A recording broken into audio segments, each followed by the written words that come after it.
মানুষ যখন কাউকে গভীরভাবে ভালোবেসে ফেলে, গুরুত্ব দেয়, কাছে টানে, আপন করে বুকে জায়গা দেয়, তখন এটাই ভাবে এই মানুষটার কাছ থেকে আমি অন্তত কখনো খারাপ ব্যবহার পাবো না।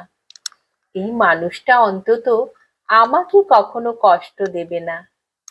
ঠিক এইটুকু প্রত্যাশা নিয়ে বুকের ভেতর অনেকটা বিশ্বাস জমিয়ে সম্পর্কে ঝাঁপ দেয়। তারপর হয় কি, বেশিরভাগ ক্ষেত্রে এই মানুষগুলোকেই টেকেন ফর গ্র্যান্টেড হিসেবে নিয়ে নেয় সামনের মানুষটা।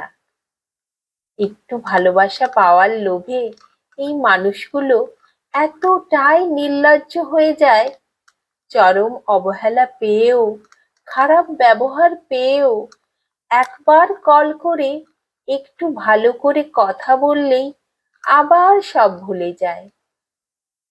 একবার ডাকলেই আবার তার ডাকে সাড়া দিয়ে দেয়।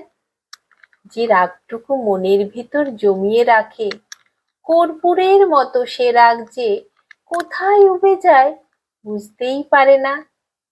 ভাবে এই তো কত সুন্দর করে কথা বলছে, তার মানে ভালো তো বাসেই। নিজের মতো করে এমন ভেবে নেওয়াটাই হলো জীবনের মস্ত বড় ভুল।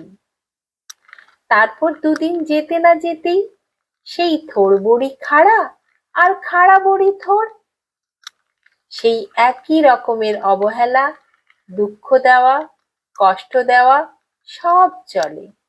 ঝগড়া, অভিযোগ, অভিমান যতই করো, সে কিন্তু একটুও বদলাবে না। বেশি কিছু বললে এটাই তখন বলবে আমি তো এমনই। অথচ সেই মানুষ অন্যের ক্ষেত্রে সময় দেওয়া, কল করা, আন্তরিকতা দেখানো সব করছে, শুধু তোমার ক্ষেত্রেই তার বাহানা। আসলে কি জানো, মানুষ যখন তার যোগ্যতার বাইরে বেশি কিছু পেয়ে যায়, সে তখন হয়ে ওঠে অহংকারী। সে এটুকু বুঝে যায় যতই খারাপ ব্যবহার করি না কেন, ভালো তো সে বাসবেই, কল করলে কথা তো বলবেই, কাছে ডাকলে সেই তো আসবেই।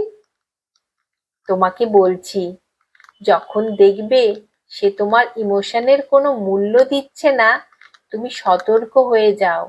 নিজের আবেগ, নিজের অনুভূতি, নিজের সম্মান এগুলোকে বিলিয়ে দিও না।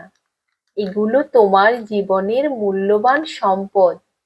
যে মানুষ তোমাকে অবহেলা করে, অসম্মান করে, অন্যের কাছে তোমাকে ছোট করে, সে কখনো শোধরায় না।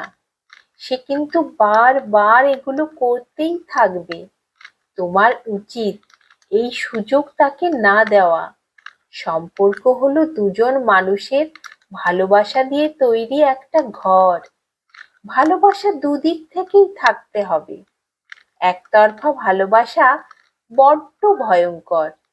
দিন শেষে কষ্ট ছাড়া কিছুই জোটে না আর।